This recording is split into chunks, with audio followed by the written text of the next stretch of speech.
Namaskar.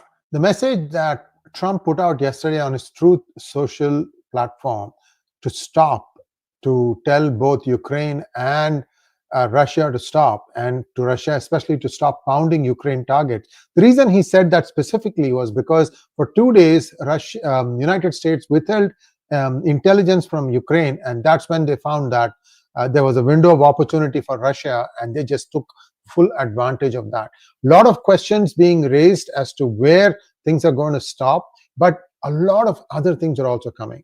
Was this message for Russia and Ukraine, or was it for somebody else?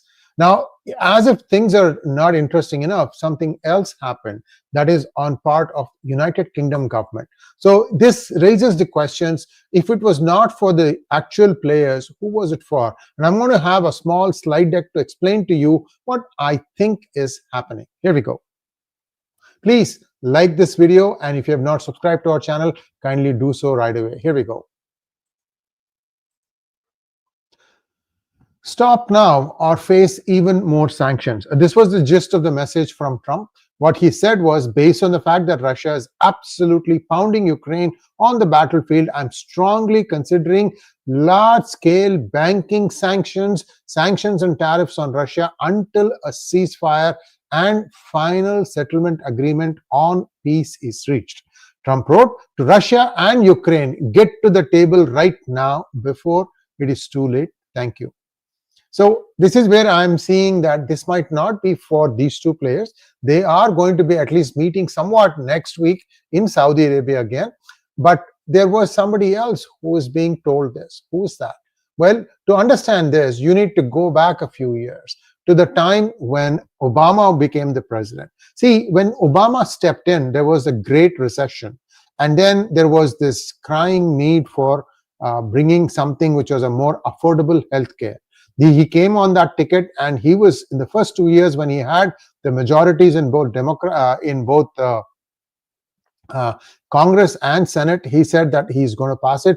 It took a lot of haggling, but that did get passed. I've told you about the affordable health care, also called as Obamacare, where if you are making 100,000 or less as a family, you get great medical benefits. Did you also know in states like California, illegals get full medical benefits? And if you ask anybody for their identity, it is illegal. You could be in trouble. Can you believe that? That is how bad things have come today in California. And guess who wants to run for governor? Kamala Harris. Well, there's an interesting development on the Republican side too, and I'll talk about that also in a different podcast. But just hear that this is a very interesting development. Is it going to be Ivanka Trump, who's going to be running from California? Possibility, because there are strong winds blowing that way. If that happens, then that would be a great contest there, because now it's about 40% Republican and 60% Democrat. That is what the voting pattern in California is. Certainly, the Asian American population, they might actually get swayed. They might actually vote for Ivanka. Who knows?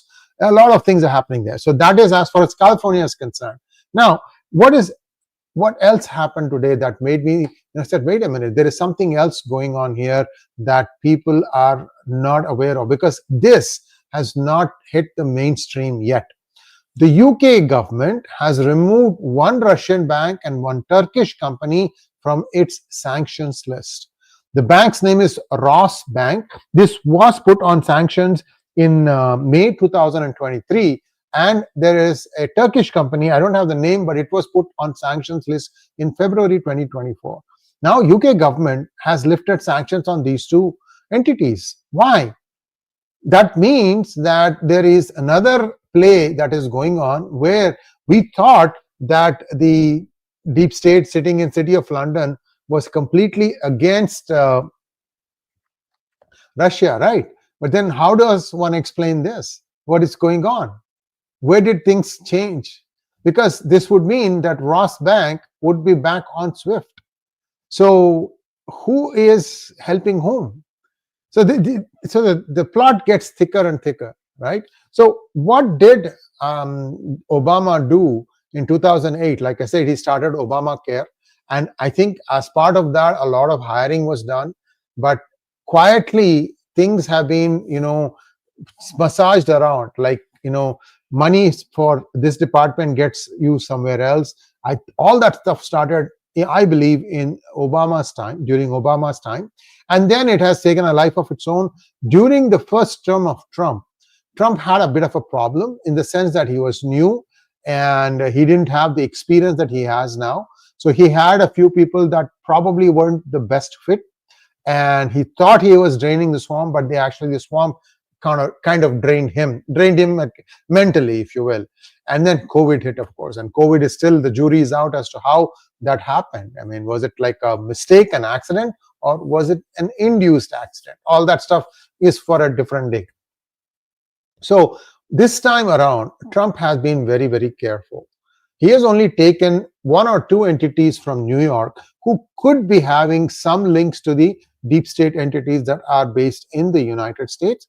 But other than that, majority of his team is not from either Washington, D.C. or from New York. Who are the people from New York? His Treasury Secretary, Scott Bessent, and his Commerce Secretary, Lutnick.